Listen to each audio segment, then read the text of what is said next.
দেখলেন নন্দীগ্রামের এই ছবিটা তো দেখতে পেলেন, এখানেই শেষ নয়, আরো একটা ছবি দেখাবো যেখানে রীতিমতো উত্তেজনার পরিস্থিতি তৈরি হয়েছে। সেটা হচ্ছে তমলুক। এখানে কেন উত্তেজনা? এখানে ওই একই কারণ, সমবায় ভোট। আর সেই সমবায় ভোটকে কেন্দ্র করেই রীতিমতো উত্তেজনার পরিস্থিতি। তমলুক ল্যান্ড কোঅপারেটিভ ব্যাংকের ভোট, আর সেই ভোটকে কেন্দ্র করে ভয়ানক অবস্থা। ভোট ঘিরে অশান্তি শুধু নয়, ধস্তাধস্তি, বুথ দখলের চেষ্টার অভিযোগ, বিরোধীদের ভোট দিতে বাধা দেওয়ার অভিযোগ। কোলাঘাটে বিজেপি তৃণমূল রীতিমতো বচসা।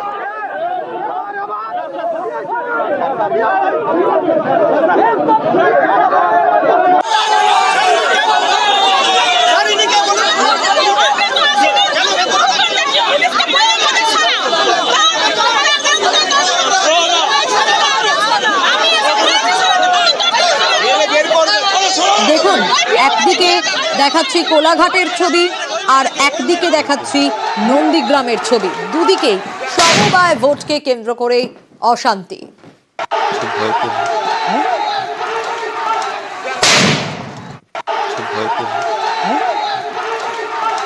নন্দীগ্রামের ঘটনাটা তো শুনছিলেন, কিন্তু কোলাঘাটে কেন এরকম পরিস্থিতি তৈরি হলো? কি কারণে এরকম হাতাহাতি মারামারি অবস্থা তৈরি হলো? সুজিতের কাছ থেকে জানবো। সুজিত রয়েছে আমার সঙ্গে, আরো ডিটেল সুজিত এই বিষয়ে জানাতে পারবে। সুজিত, নন্দীগ্রামের পরিস্থিতির কথা তুমি বলছিলে, কিন্তু কোলাঘাটে ঘটনার সূত্রপাত কিভাবে? কোলাঘাটে এরকম পরিস্থিতি কেন তৈরি হলো? এখন কি অবস্থা?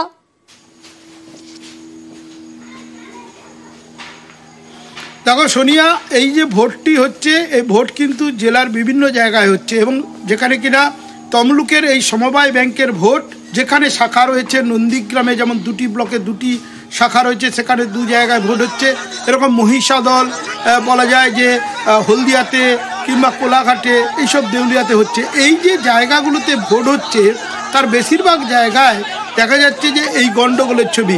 কোলাঘাটেও একই রকম কারণ, সেখানেও কিনা বিরোধীরা অভিযোগ করছেন যে পুলিশের সঙ্গে, একবার পুলিশের সামনে থেকে ভোট যাতে ক্যাপচার করা যায় সেটাই করছে শাসক তৃণমূল। যদিও তৃণমূল অভিযোগ অস্বীকার করছে, এবং ঘটনা নিয়ে পুলিশের বিরুদ্ধে ক্ষোভ বিক্ষোভ দেখানোর যে ছবি দেখাচ্ছি সেখানেই দেখবে যে ক্ষোভ বিক্ষোভ উত্তেজনা সবটাই কিন্তু ধরা পড়ছে আজকের এই ভোট কেন্দ্রের সামনে। এবং যেখানে নন্দীগ্রামের কথা বলছো, ছবি দেখাচ্ছি, সেখানে কোলাঘাট, কোথাও কিন্তু ব্যতিক্রমটা নেই, এবং সেখানেই দেখা যাচ্ছে ভোটের একটা উত্তেজনা এবং অভিযোগ মহিষাদলের আটকিনাতেও রয়েছে। সেখানেও ভোটদানে বাধা দেওয়া হচ্ছে, এবং শুধু তাই নয়, ভোটদানে যে বাধা দেওয়া হচ্ছে সেখানে কিন্তু বলা হচ্ছে স্লিপ, ভোটের যে ভোট দেওয়ার জন্য যে স্লিপ, তাও কেড়ে নেওয়া হচ্ছে, বুথ দখলের চেষ্টা হচ্ছে, ছাপ্পা দেওয়ার চেষ্টা হচ্ছে। সাধারণ নির্বাচনকে পুরো হার মানিয়ে দেওয়ার মতো অবস্থা। এখন পরিস্থিতি সামাল দেওয়া হয়েছে, কারণ ভোট তো একেবারে শেষ পর্বে, কারণ যে সময় যেখানে ভোটটা রয়ে গেছে সেখানে চলছে, কিন্তু ভোটের যে সময়সীমা সেটা শেষের যে পথে, সে কারণে কিনা এখন অনেকটাই শান্ত। তবে চাপানুতর চলছে, রাজনৈতিক যে চাপানুতর, একে অপরের বিরুদ্ধে রাজনৈতিক চাপানুতর রয়েছে বেশ।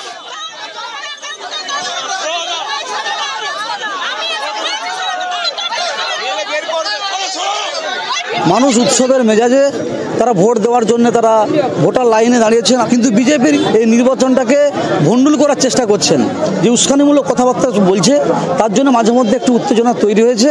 এটা সম্পূর্ণভাবে বিজেপির প্ল্যানিং, যে নির্বাচনটাকে স্থগিত করার জন্য। আমাদের টুকুন ওরা ছিঁড়েছে, কিন্তু টুকুন ছিঁড়ে ওরা কিছু করতে পারবে না, মিথ্যা অভিযোগ করছে। নিশ্চিত হার জেনে আমাদের যারা ভোট দিতে আসছে তাদের কুপনকে পকেট চেক করে ছিঁড়ে ফেলে দেওয়া, বাধা দিতে গেলে আমাদের ছেলেদের উপরে হামলা। তারা নেতা কর্মী কাউকে বাদ দেয়নি, আমাদেরকেও পর্যন্ত মারা হয়েছে, আমাদের প্রার্থীদেরকে পর্যন্ত আক্রমণ করা হয়েছে। আমি পড়ে গেলাম তো, আমার এই কার্ড ধরে টানা হয়েছে, বুকে খুশি মারা হয়েছে।